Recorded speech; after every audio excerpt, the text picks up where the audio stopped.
Announcing one's pronouns in a meeting? In my company, it's not common to announce it verbally, but many people do put it next to their name in Zoom, e.g., Barbara Shahar. Depends on what part of the US you're in. A coworker of mine has a set of names that can be first and last names and has one feminine and one masculine. Think Cameron Laura. It intermittently confuses people, so he announces his first name and pronouns to reduce it. We also have a diverse set of coworkers where guessing pronouns by name is not intuitive for all speakers. Not sure if it was a business meeting, but it is becoming more common at some companies for this to be standard procedure, not necessarily because they think they will be misgendered or identify as something other than the gender they appear to be, but in solidarity with trans and non-binary colleagues, so they don't feel singled out. As an American, this has never happened to me at work. I work for a large US-based company. I haven't heard anyone announce their pronouns in meetings. Some colleagues put their pronouns in their email signatures. Never seen it myself. Maybe it's more common in certain geographies and/or industries. Never seen it in blue-collar work. You can if you want to, but nobody will force you.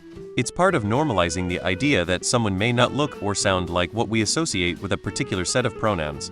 It can also be helpful when you're interacting with people from other countries, as often the way we think of names can be very different.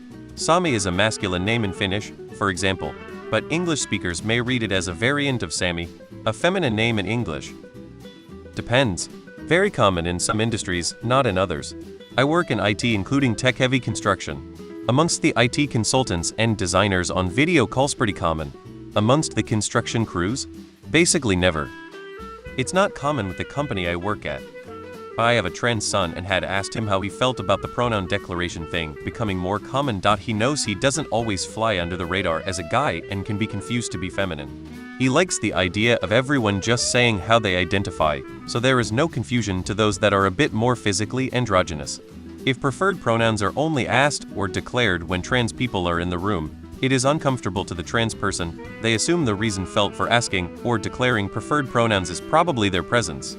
But if a meeting with unknown people is always opened with this piece, regardless of whom is in the meeting space, it feels less likely to be a situation that makes a person that is trans feel like the meeting space is going out their way to make it clear that this person, despite their appearance, is not how you may perceive them. I've yet to have a meeting open with the mention of my preferred pronouns, but I'd be perfectly comfortable stating mine, and probably have a better understanding of the people in the meeting knowing their preferred pronouns. It's not common, in my experience, but I'm certainly not opposed to the idea. It's used to prevent confusion sometimes.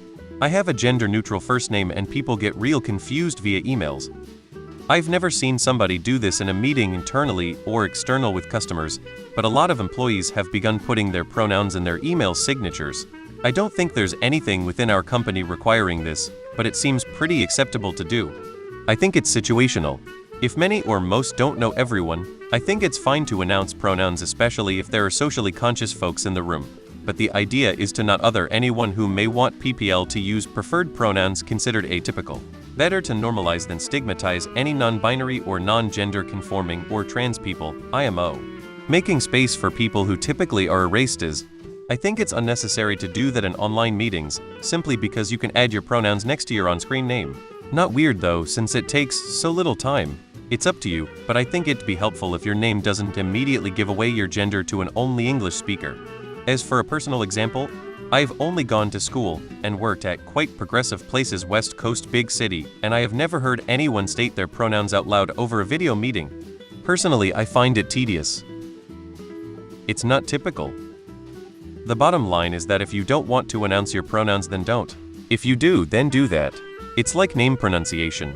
I wouldn't want to be walking around saying your name wrong. Tell me how to pronounce it and that's what I'll call you. I'm Canadian, but this has become pretty normal here. Not very common, in my experience. I personally wish that English pronouns would work like Indonesian Hungarian its pronouns, where there is only one third-person pronoun that essentially means person, instead of having multiple third-person pronouns divided by gender. I personally think it's a bit weird that in English we need to know someone's gender in order to refer to them with a third-person pronoun, for the most part. In some companies and some communities it is common.